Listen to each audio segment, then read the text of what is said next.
تو میں سے جو شخص عمرہ کر کے فائدہ اٹھا کر کے حج کے اندر جانا چاہتا ہے، یہ حج تمتع ہے. اور حج قران وَأَتِمُّ الْحَجَّ وَالْعُمْرَةَ لِلَّهِ، حج اور عمرہ اللہ کے لیے کرو. ان میں تعریف آ گئی ہے. تلبیہ یہاں پر جب پکاریں گے اس سے پہلے نیت کریں گے کون سا حج کر رہے ہیں. حج افراد میں ہوتا یہ ہے کہ صرف حج کی نیت اس میں آپ کرتے ہیں، لبیک اللہم حجا، اور آپ جب تک حج کے سارے ارکان پورے نہیں کر لیں گے احرام نہیں اتاریں گے. اس کے اندر یہ ہوتا ہے.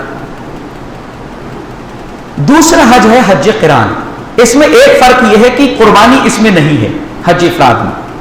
قران کا مطلب یہ ہے حج اور عمرہ کی ایک ساتھ نیت آپ باندھیں گے، لبیک اللہم حجا و عمرتن، حج اور عمرہ کی دونوں ایک ساتھ، اور اس میں قربانی لازمی ہے اور شرط ہے.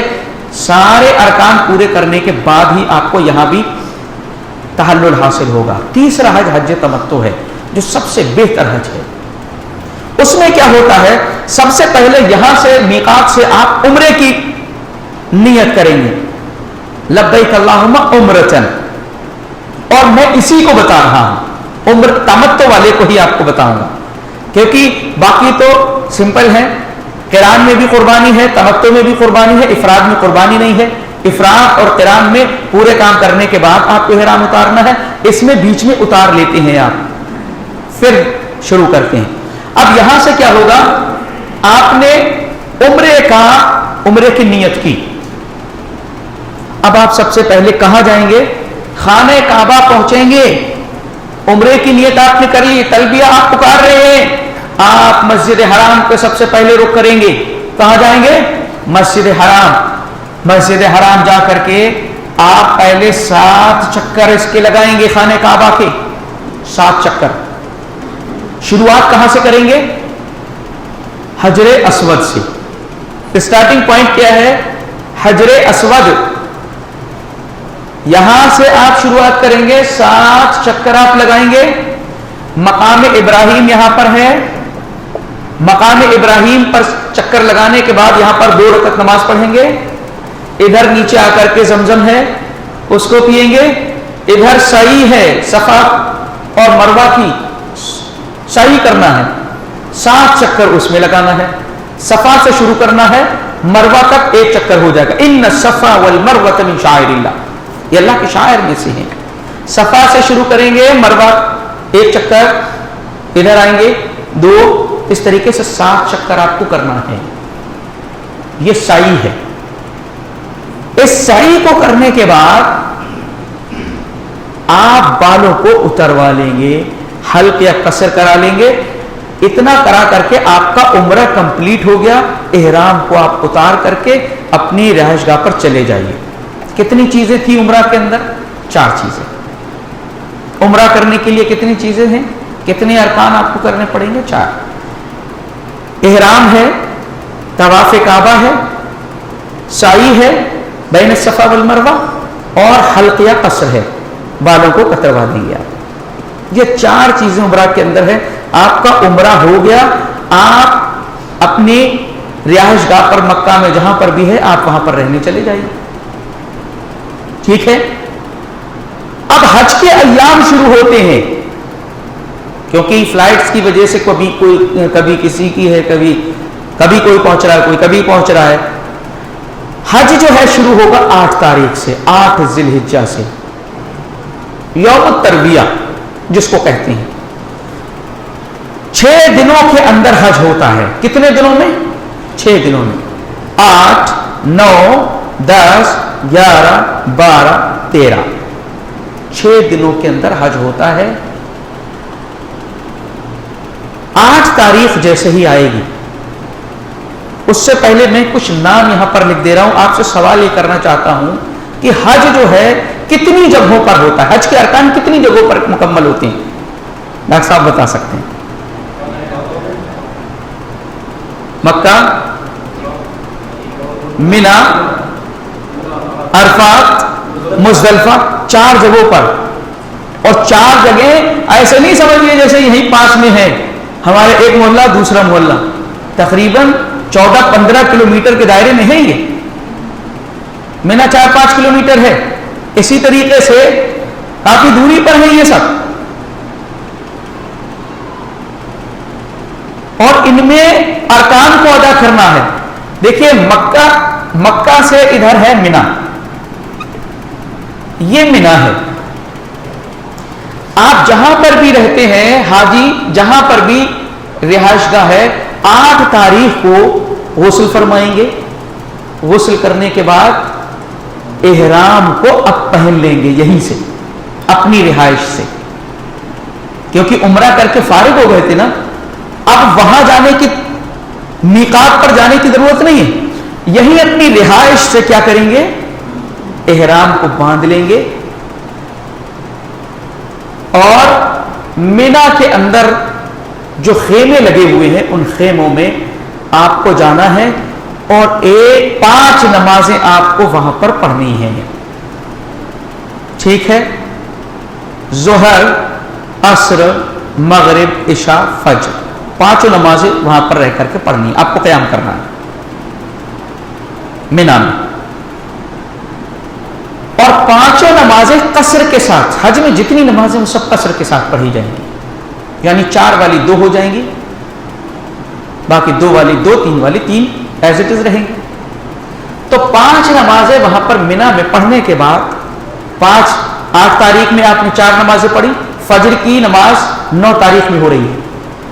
8 تاریخ کو یوم الترویہ, اور 9 تاریخ کو آپ کو ظہر سے پہلے یعنی طلوع شمس کے بعد مینا سے نکل کر کے آپ جائیں گے عرفہ. مکہ سے آپ مینا گئے اور مینا سے آپ عرفہ پہنچے. ظہر کی نماز سے پہلے آپ کو عرفہ میں پہنچنا ہے. ٹھیک ہے, مینا سے آپ چلیں گے طلوع شمس کے بعد اور ظہر تک یہاں عرفہ میں آپ کو پہنچنا ہے. ظہر میں پہنچ کر کے ظہر اور عصر کی نماز جمع تقدیم کے ساتھ ظہر کے وقت ہی عصر کی نماز پڑھیں گے. عصر کی نماز اور ظہر کی ایک ساتھ پڑھیں گے اور قصر پڑھیں گے 2 رکعت. تکبیریں 2 ہوں گی, اذان 1 ہی رہے گی. دونوں نمازیں پڑھنے کے بعد خطبہ امام کا ہوگا, اور اس کے بعد سورج کے ڈوبنے تک آپ کو اسی مقام پر ٹھہر کر کے اللہ کی سے دعا کرنا ہے, التجا کرنا ہے, اس کے سامنے گڑ گڑانا ہے, اور اس میں ہر ایک کو شامل ہونا ہے. یہ حج کے ارکان میں سے ہے. اگر کسی شخص نے عرفہ کا وقوف نہیں کیا ہے, ٹھہرا نہیں ہے, تو اس کا حج نہیں ہوگا. آپ یہ دیکھیں, یہی وہ مقام ہے پوری دنیا کا آدمی یہاں پر جمع ہو جاتا ہے. نہ امیر کا کوئی فرق ہے, نہ غریب کا, نہ کوئی شاہ نہ گدا, نہ کوئی امریکی ہے نہ افریقی یا کسی بھی خطے کا رہنے والا ہو. وہ ایک شکل میں نظر آئے گا, 2 کپڑوں میں. اجتماعیت کا سب سے بڑا پلیٹ فارم ہے یہ اجتماعیت کا. آپ ہی دیکھیں, جو نمازیں ہیں, ہمارا دین نے اجتماعیت کے معاملات کو, اجتماعیت کے کاموں کو امت کے لیے نشاندہی کی ہے. 5 وقت جو نمازیں ہیں, جماعت سے بھی ایک اجتماعیت کا پیغام جاتا ہے. اس میں بھی شاہ و گدا کھڑا ہو رہا ہے, کوئی تفریق نہیں ہے. اجتماعیت کا ایک پیغام یہاں سے جا رہا ہے. ہفتے میں جمعہ کا دن 5 وقتہ نمازیں کیا ہر محلے کی مسجدوں میں ہو رہی ہیں. جمعہ کے لیے اس بات کی بھی تاکید کی گئی ہے کہ جامع مسجد کے اندر ہو. کئی مسجدوں کے لوگ ایک مسجد میں آ کر کے اجتماعیت کا ثبوت دیں اور وہاں پر نماز ایک ساتھ ادا کریں. سال میں عیدین میں اس سے بڑا اجتماع کیا جاتا ہے. لیکن حج کا یہ اجتماع ایسا ہے جو دنیا کے سارے خطوں کو ملا کر کے, سب کی رنگ, نسل, زبانیں, سارے علاقوں کو مٹا کر کے اللہ کے دربار میں کھلے آسمان کے نیچے اللہ سے التجائیں کرنا, گڑ گڑانا اجتماعیت کا سب سے بڑا پلیٹ فارم ہے. پوری دنیا کا مسلمان یہاں پر ہوتا ہے. یہاں پر نہ کوئی ایرانی ہے, نہ تورانی ہے, نہ کوئی افغانی ہے, نہ ہندوستانی, نہ پاکستانی, کوئی امتیاز نہیں ہے. سب ایک ہی لباس میں نظر آ رہے ہیں. اور یہ سمبل ہے میدان محشر کا، وہاں پر بھی کسی کی کوئی پہچان نہیں ہوگی، وہاں بھی کوئی کسی کی پہچان نہیں ہوگی، اپنے اپنے علاقوں میں بہت اونچا مقام رکھتے ہو، لیکن یہاں آ کر کے سب ایک ہی لباس میں اور سب اپنے رب سے التجائیں کر رہے ہیں، دعائیں کر رہے ہیں، گڑ گڑا رہے ہیں۔ یہ سورج کے ڈوبنے تک یہ عمل جاری رہے گا۔ سورج ڈوب گیا، سورج ڈوبتے ہی یہاں سے نکل کر کے یہاں مزدلفہ آئیں گے۔ مزدلفہ ہے یہ منا اور عرفہ کے بیچ میں پڑے گا۔ عرفہ دور ہے منا سے، مزدلفہ منا سے قریب ہے۔ یہاں پر آپ کو پہنچنا ہے، یہاں سے آفتاب کے غروب ہونے کے ساتھ یہاں نکلے، یہاں پر آپ کو عشاء، مغرب اور عشاء کی نماز جمع تاخیر کے ساتھ پڑھنا ہے، کیونکہ آپ نے مغرب کی نماز نہیں پڑھی تھی، اب مغرب کی نماز اور عشاء کی نماز یہاں جمع تاخیر سے پڑھیں گے۔ یہاں جمع تقدیم سے ظہر اور عصر پڑھا تھا، یہاں جمع تاخیر سے مغرب اور عشاء پڑھی جائے گی قصر کے ساتھ، ٹھیک ہے۔ اس کے بعد یہ پوائنٹ مزدلفہ کا ایسا ہے جو اللہ تعالیٰ نے آرام کے لیے دیا ہے، اس میں رات میں سوئیں، آرام کریں۔ بہت ہی مشقت بھرے ہوتے ہیں، گرمی بھی ہوتی ہے اور بہت زیادہ پریشانی کا معاملہ ہوتا ہے، لیکن آپ کو مشقت بھی کرنی ہے حج کے لیے، اس لیے بدنی بھی عبادت ہے، یہ بہت انوالومنٹ ہوتا ہے۔ یہاں پر آپ پوری رات بتائیں گے، فجر کی نماز پڑھیں گے اور فجر کی نماز کے بعد طلوع شمس تک اللہ کا ذکر کریں گے۔ فاذکروا اللہ عند المشعر الحرام، مشعر الحرام کا جو ذکر ہے وہ مزدلفہ ہی ہے، یہاں پر اللہ کا ذکر کیا جائے گا۔ سورج کے طلوع ہونے سے پہلے ہی سے نکل کر کے یہاں منا جائیں گے۔ اب پھر منا پہنچ گئے، منا پہنچ گیا مزدلفہ میں رات گزارنے کے بعد۔ منا میں جب آپ پہنچیں گے تب آپ کو سیدھے جا کر کے اپنی رہائش پر پہنچ کے جہاں سامان ہے تو رکھنا ہے، اس کے بعد جمرات کو کنکری مارنا ہے، جن کو کہتے شیطان کو کنکری مارنا، بڑے والے کو ماریں گے صرف منا میں جا کر کے، بڑے والے کو، جمرے عقبہ کو اس کو کنکری مار کر کے قربانی کریں گے، کیونکہ یہ 10 تاریخ ہوگی۔ 9 تاریخ میں آپ یہاں تھے اور 9 رات یہاں گزاری ہے، 10 میں پہنچ گئے آپ منا میں 10 میں آپ پہنچ گئے، جمرے عقبہ کو کنکری مارنا ہے، 7 کنکری مارنا ہے، ہر کنکری کے اوپر اللہ اکبر کہنا ہے، ٹھیک ہے۔ وہاں کنکری رمی کرنے کے بعد قربانی کرنا ہے، قربانی کے بعد اپنے بالوں کو اتروا دینا ہے یا قصر کرانا ہے، بالوں کو کٹوا لینا۔ اس کے بعد آپ فری ہو گئے، احرام کو اتار دیجیے، احرام کو اتار دیجیے، سادہ جو آپ کے کپڑے ہیں ان کو پہن لیجیے، پھر آپ جائیے منا سے خانہ کعبہ کے طواف کے لیے۔ یہ طواف زیارت اس کو کہتے ہیں، طواف افاضہ کہتے ہیں۔ یہ طواف بھی اگر آپ نے نہیں کیا تو آپ کا حج نہیں ہوگا، یہ طواف بھی لازمی ہے، حج کے ارکان میں سے۔ طواف افاضہ کرنے میں کیا ہے، 7 چکر آپ اسی طریقے سے لگائیں گے اور 2 رکعت مقام ابراہیم پر نماز صحیح کرنے کے بعد آپ منا چلے آئیں گے۔ یہ کون سی تاریخ ہے؟ 10 ہی ہے، 11 ہے، 10، ہاں۔ یہاں پر آ کر کے آپ منا میں ٹھہر جائیں گے، منا میں ٹھہرے رہیں گے۔ اب آپ کو نیکسٹ دن آئے گا 11 کا، 11 تاریخ آئے گی آپ کو، تو زوال شمس کے بعد یعنی دوپہر کے بعد آپ جائیں گے اور تینوں جمرات کو کنکری ماریں گے، 7 کنکریاں، پہلے چھوٹے کو ماریں گے، پھر بڑے کو، اس سے درمیانے کو، پھر بڑے کو، 7 اس کو چھوٹے میں، 7 بڑے بیچ والے میں اور 7 بڑے میں، 7 کنکریاں، 21 کنکریاں مار کر کے آپ اپنے پھر منا میں چلے آئیں گے، رہائش گاہ پر چلے آئیں گے۔ 11 کا دن پورا ہو گیا، 12 تاریخ میں بھی سیم یہی کریں گے، 12 تاریخ میں بھی آپ انہی کو کنکری مارنا ہے تینوں کو۔ اب 12 تاریخ میں سورج غروب ہونے سے پہلے فمن تعجل فی یومین فلا اثم علیہ، سورج غروب ہونے سے پہلے اگر آپ جانا چاہتے ہیں آپ جانا چاہتے ہیں مکہ چھوڑ کر کے یا حج کو یہیں پر اسٹاپ کرنا چاہتے ہیں تو آپ غروب شمس سے پہلے منی چھوڑ دیں. منی آپ نے سورج ڈوبنے سے پہلے چھوڑ دیا ہے. تب آپ کیا کریں گے؟ پھر جائیں گے خانہ کعبہ اور طواف وداع کریں گے. وداعی طواف ہے، وہ طواف کرنے کے بعد آپ کا حج پورا مکمل ہو گیا. آپ گھر چلے جائیے، اپنے جہاں پر بھی ہیں وہاں آپ رخت سفر کر لیجئے. چاہے مدینہ کے اندر آپ کو جانا ہے تو وہاں چلے جائیے. اس طریقے سے آپ کا. اور اگر کوئی شخص غروب شمس سے پہلے منی سے نہیں نکلا، سورج ڈوب گیا، تو اس کو 13ویں تاریخ بھی رکنا پڑے گی. 13ویں میں بھی یہی کام کرنا ہے، کنکری مارنا ہے اس کو. اللہ نے اس کی رخصت دی ہے، جو چاہے 2 دن میں کنکری مار کر کے جا سکتا ہے، اور 3 دن میں بھی. 3 دن تو مقرر ہیں، 3 دن اس میں وہ کنکری مار. انہی 3 دنوں کو ایام منی بھی کہتے ہیں، کیونکہ منی میں ہی قیام رہا ہے. قیام کس میں رہا؟ 3 دن منی میں رہا.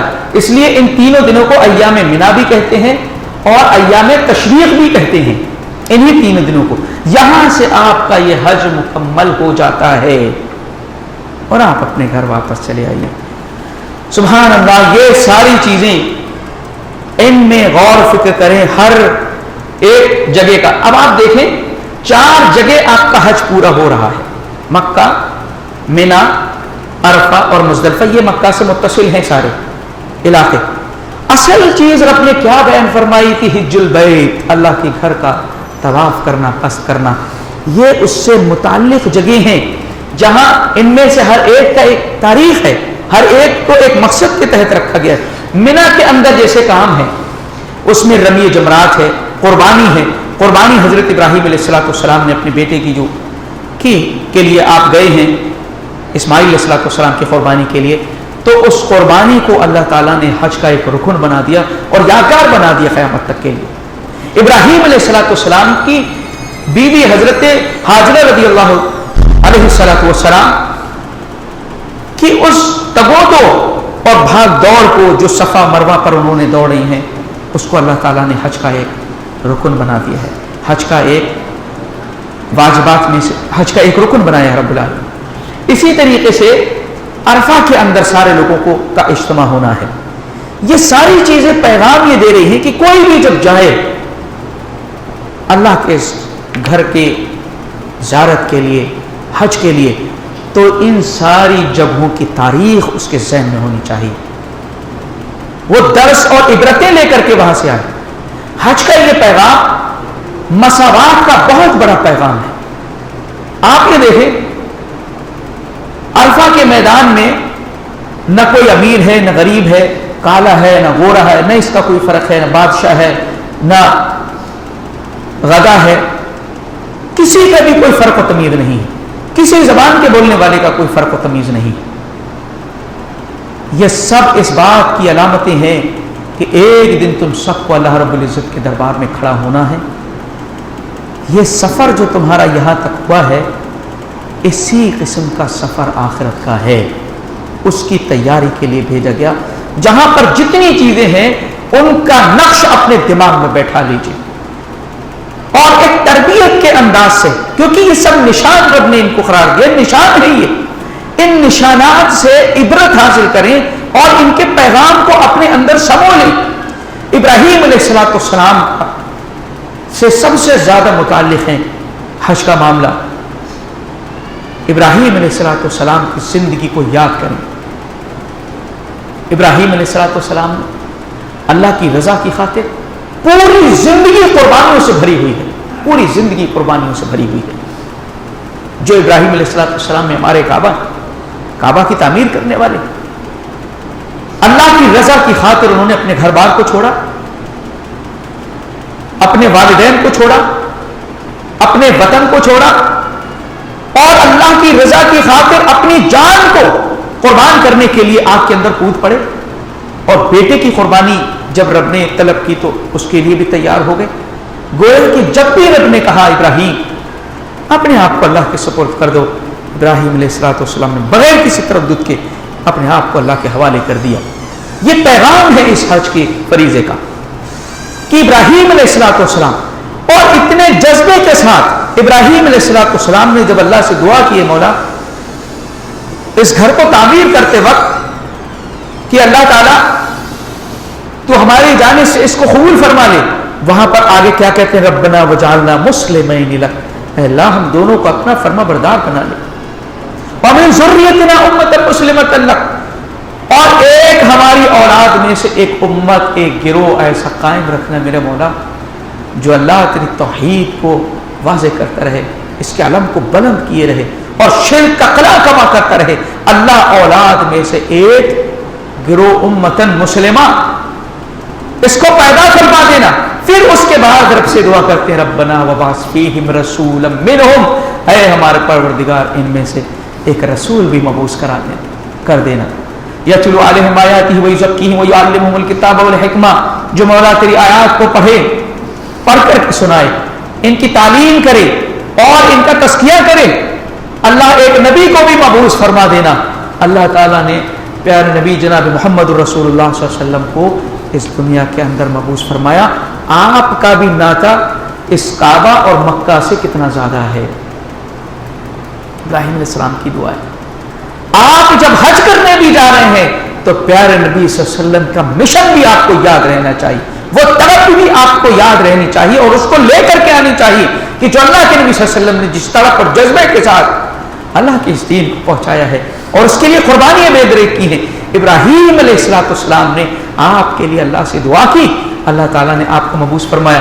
اب مکہ پر آپ دیکھیں، خانہ کعبہ جو مکہ کے اندر ہے، مکہ وہ سرزمین ہے جو پیارے نبی صلی اللہ علیہ وسلم کی جائے ولادت ہے۔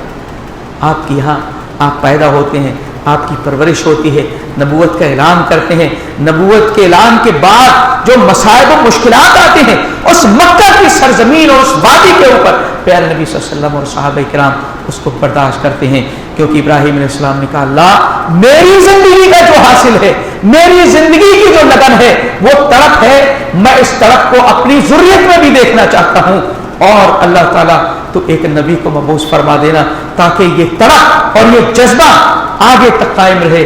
پیارے نبی صلی اللہ علیہ وسلم کو اسی مکہ کے اندر اللہ تعالیٰ نے مبعوث فرمایا۔ اور آپ درود شریف میں کیا کہتے ہیں؟ اللہم صلی علی محمد وعلی آل محمد کما صلیت علی ابراہیم وعلی آل ابراہیم۔ پیارے نبی صلی اللہ علیہ وسلم کا ناطہ ابراہیم علیہ السلام سے کس قدر اللہ کے نبی صلی اللہ علیہ وسلم کا جو مشن ہے وہی ہے جو ابراہیم علیہ السلام کا ہے، اور اللہ نے اسی لیے فرمایا کہ ان اتبع ملت ابراہیم حنیفا، اپنے نبی کو ہدایت کی کہ تم ملت ابراہیم کی ملت کی پیروی کرو۔ ہم سے بھی کہا گیا، اس امت سے بھی کہا گیا اتبعوا ملت ابراہیم حنیفا، ابراہیم کی ملت کی پیروی کرو۔ ابراہیم علیہ السلام کی ملت کا سب سے زبردست پوائنٹ یہی ہے، پوری زندگی قربانیوں سے بھری ہوئی ہے، اور جب بھی رب نے کہا اسلم قال اسلمت لرب العالمین، ابراہیم اپنے آپ کو حوالے کر دو، اللہ میں نے اپنے آپ کو حوالے کر دیا۔ حج اس پورے فلسفے کی یاد تازہ کرتا ہے، جو پورا پروگرام ابراہیم علیہ السلام کی زندگی میں اللہ تعالیٰ نے قرآن میں ذکر کیا ہے، اس پورے پروگرام کو اس امت کے افراد کو دکھانا ہے۔ جس خانہ کعبہ کی طرف ہم پانچوں وقت نمازیں پڑھتے ہیں، اللہ تعالیٰ نے حج کے ذریعے موقع دیا ہے، اس گھر کو بھی تو دیکھ لو اپنی آنکھوں سے، رب کے اوپر توکل اور بھروسہ تو کرو، اس کو اپنی آنکھوں سے بھی دیکھو۔ یہ نشانات ہیں، ان کے پیچھے لمبی تاریخ ہے، اور ابراہیم علیہ السلام نے جس قدر اللہ کے اس توحید کے پیغام کو عام کیا ہے، اس پیغام کو سمجھ کر کے آؤ وہاں سے۔ اور شرک کی برات کا اعلان قرآن بار بار ابراہیم علیہ السلام سے کر رہا ہے، ان ابراہیم کان امۃ قانتا للہ حنیفا ولم یکن من المشرکین، میں مشرکوں میں سے نہیں۔ ابراہیم علیہ السلام ایک امت ہے، اللہ کی طرف توجہ کرنے والے، اللہ کی نعمتوں کا شکر کرنے والے ہیں، لیکن شرک کرنے والے نہیں ہیں۔ انی وجہت وجہی للذی فطر السماوات والارض حنیفا وما کان من المشرکین اور وما انا من المشرکین، میں مشرکوں میں سے نہیں ہوں، میں نے اپنے چہرے کو رب کے سامنے کر دیا ہے۔ یہ ملت ابراہیم ہے، اس ملت ابراہیم کے درد کو اور قرض کو سیکھ کر کے ایک حاجی کو آنا ہے، اور اس فریضے کے لیے ایسا نہیں کہ پیسہ ہو جائے تب آدمی سوچے کہ میں جاؤں گا، کیونکہ یہ تڑپ تو اس کو پہلے سے جاری رہنی چاہیے، اس کے دل میں اس کا دل تڑپتا رہنا چاہیے۔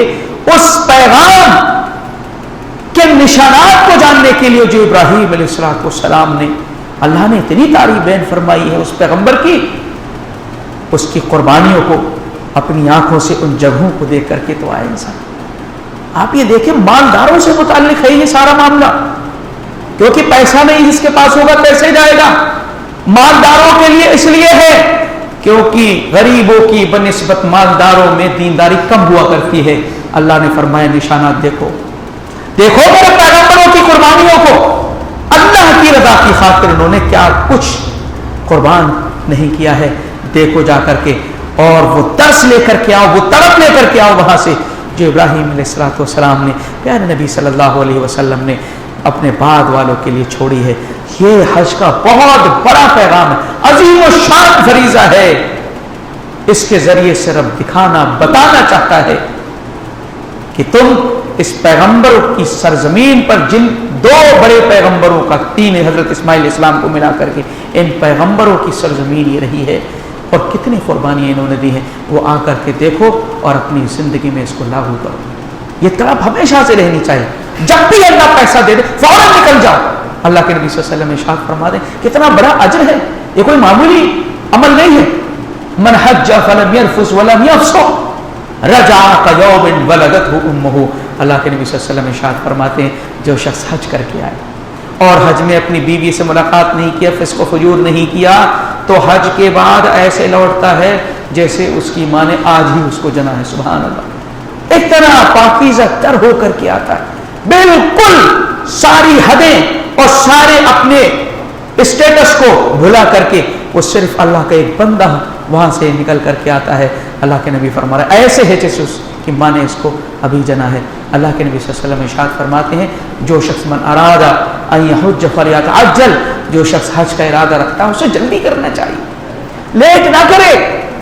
یہ تو آپ پہلے سے پیسے جمع کرتے رہو اس بات کے لیے کہ میں اللہ کے اس فریضے کو پورا کر کے آؤں گا، کیونکہ یہ محض فریضہ نہیں ہے، یہ آپ کی زندگی کو تبدیل کر دے گا، آپ کی زندگی میں ہلچل پیدا کر دے گا، کیونکہ اللہ تعالیٰ نے فرمایا کہ یہ سب شعائر ہیں، نشانیاں ہیں انبیاء کی، ان سے واقعات منسلک ہیں، ان کی زندگیاں منسلک ہیں۔ ان واقعات کو اپنے ذہنوں میں تازہ کر کے وہاں سے لوٹو گے تو ایمان کو جلا ملے گی۔ اللہ فرما رہا ہے وَمَن يُعَظِّمْ شَعَائِرَ اللَّهِ فَإِنَّهَا مِن تَقْوَى الْقُلُوبِ، اللہ تعالیٰ کے جو نشانات ہیں، شعائر ہیں، ان کا اگر کوئی ادب اور احترام کرتا ہے، ان سے محبت کرتا ہے، ان سے الفت رکھتا ہے، تو اس کے دل کے تقوی کی بات ہے، اس کے دل کے اندر تقوی ہے۔ اللہ کی شاعر نشانیوں کو جو تعظیم کرتا ہے، ان سے محبت کرتا ہے، اللہ فرما رہا ہے اس کے دل کے اندر تقوی ہے۔ ان ارکان کے ذریعے سے اللہ تعالیٰ نے بہت بڑا پیغام اس امت کو دینے کے لیے اسلام کے ارکان میں شامل کر دیا ہے۔ سبحان اللہ، ایسی عظیم الشان عبادت ہے یہ جو اللہ تعالیٰ نے اسلام کے پلرز کے طور پر اس کو ذکر کیا ہے، بنیادی رکن قرار دے دیا۔ اگر اس کا انکار کرنے والا اسلام سے اس کا کوئی تعلق نہیں، لہذا اللہ تعالیٰ نے جن کو بھی اس حیثیت کا مالک بنایا، جذبے و طلب کے ساتھ پہنچنے کی کوشش کرنا چاہیے، اور وہ سارے احساسات اپنے اندر لے کر کے جذب کرنا چاہیے جس کی تعلیم کے لیے اللہ تعالیٰ نے اتنے دور کا طویل سفر کرنے کا حکم دیا ہے۔ بہت عظیم شان پیغام۔ اللہ رب العزت مولا کریم نیک عمل کی توفیق عنایت فرمائے۔ مولا کریم فریضہ حج کے تعلق سے ہمیں زیادہ اس کی طرف متوجہ ہونے اور اس کی طلب کرنے کی توفیق عنایت فرمائے۔ کیا ہے؟ ہاں جمرات، دیکھیے کیا ہے، 3 شیطان اس میں کہا جاتا ہے، جمرات، جمرہ صغرا، وسطی اور کبرا، یعنی وہ جگہ ہیں جہاں پر شیطان کو کنکری ماری جاتی ہے۔ پلرز بنائے گئے ہیں بڑے بڑے سے 3 جگہوں پر، ساتھ ساتھ کنکریاں ماری جاتی ہیں۔ اس سے پیغام یہ دیا جاتا ہے کہ شیطان کو زیر کرو گے، شیطان کے کہنے میں نہیں آؤ گے، اس کو ہراؤ گے، تمہارے باپ کو یہ جنت سے نکلوا چکا ہے، لہٰذا تمہیں نظر میں رہنی چاہیے یہ شیطان تمہارا دشمن ہے۔ وہاں کوئی شیطان ہے ہی نہیں، وہ جسٹ سمبل ہے، وہ احساس دلانا چاہ رہا ہے۔ یہی تو کہا جا رہا ہے نشانات ہیں، یہ نشان ہے، نشان سے چیزوں کی بیک گراؤنڈ اور اس کے پورے احاطے تک پہنچنے کی کوشش کرو. وہ احساس ہونا چاہیے کہ شیطان کو ہم یہاں مار رہے ہیں تو شیطان ہمارا دشمن ہے, اس کو اپنے سے دور کرنا ہے. یہ ان کا پیغام ہے جمرات کا. اور اگر ڈاکٹر صاحب کچھ حج کے سلسلے میں کچھ رہ گیا ہو بتائیے. جی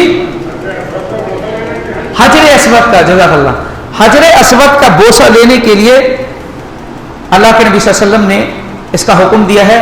حجر اسود کا بوسہ لے لیں اگر موقع ہے, اور نہیں تو ہاتھ سے اشارہ کر لیں, اور اتنا ہی کافی ہو جائے گا. استلام یا بوسہ جو بھی موقع ہے اس پر کر سکتے ہیں.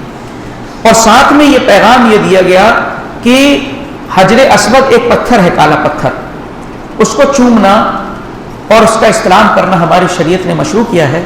تو اس کا مطلب یہ نہیں ہے کہ یہ پتھر کسی نفع و نقصان کا مالک ہے. اس چیز کو حضرت عمر رضی اللہ تعالیٰ عنہ نے جب حج کیا تو آپ نے حجر اسود کو خطاب کر کے کہا, انی اعلم انک حجر لا تضر ولا تنفع ولولا انی رأیت رسول اللہ یقبلک ما قبلتک. اے حجر اسود, تو صرف ایک پتھر ہے, کسی نفع و نقصان کا مالک نہیں ہے. اگر میں نے اپنے نبی کو تجھے بوسہ دیتے ہوئے نہیں دیکھا ہوتا تو میں تجھے بوسہ نہیں دیتا. یہ ہمارے نبی نے بوسہ دینا مشروع فرمایا ہے, اس لیے اس کو بوسہ دیا جاتا ہے, ورنہ اس پتھر کے اندر کسی نفع و نقصان کا کوئی بھی اختیار اس کو حاصل نہیں ہے. یا دیگر جو غیر اللہ کی پوجا کرنے والے کہتے ہیں کہ بھئی تم بھی تو پتھر کو چومتے اور اس کی پوجا کرتے ہو, تو اس عقیدے کو عمر رضی اللہ تعالیٰ عنہ کے اس فرمان کی روشنی میں باطل قرار دیا جاتا ہے. مسلمان اس کا استلام بھی کرتے ہیں, بوسہ دیتے ہیں, تو اس نیت سے نہیں کہ یہ کسی نفع و نقصان کا مالک ہے, بلکہ ہمارے نبی پاک صلی اللہ علیہ وسلم کی ایک ادا ہے اور آپ نے اس کو کیا ہے, اس لیے آپ کی سنت کے بطور کیا جاتا ہے. ٹھیک ہے, اور کچھ؟ جی ہاں, تو وہ اس میں ارکان جو ظاہر سی بات ہے جن کے اوپر اسلام کی بنیاد ہے. اب اسلام کی بنیاد کا مطلب یہ بھی ہے کہ ہر انسان کی زندگی میں, بھائی ہر انسان کی زندگی میں اس کے ارکان جو ہے بنیاد کی حیثیت رکھتے ہیں. اگر اس نے اس بنیاد, اس ستون کو ڈھا دیا تو سمجھ لیجئے اس کا عمارت تو گر گئی, وہ نہیں باقی رہ سکتی ہے. اللہ کے اس کا حساب دینا پڑے گا اس کو, کیونکہ جیسے نماز فرض نماز کو چھوڑنے والا ہے, ویسے ہی حج فرض حج کو چھوڑنے والا ہے. اس کا بھی اللہ کے یہاں پر حساب محاسبہ ہونا ہے, اور اس کی سزا جو بھی ہے مل کر رہے گی. اس لیے حج کو انسان معمولی نہ سمجھے, بہت عظیم عبادت ہے, اور ضرور جائیں, کیونکہ جو دین سے لگا اور تعلق رکھتا ہے اس کی تو تڑپ ہونی چاہیے. اس کی ان چیزوں کو اپنی آنکھوں سے دیکھے جو انبیاء کی زندگی سے متعلق ہیں, اور اللہ نے ان کو دعوت کی ہے کہ آؤ دیکھو, ان کا مشاہدہ کرو, تو اس کی طرف ضرور جانا چاہیے.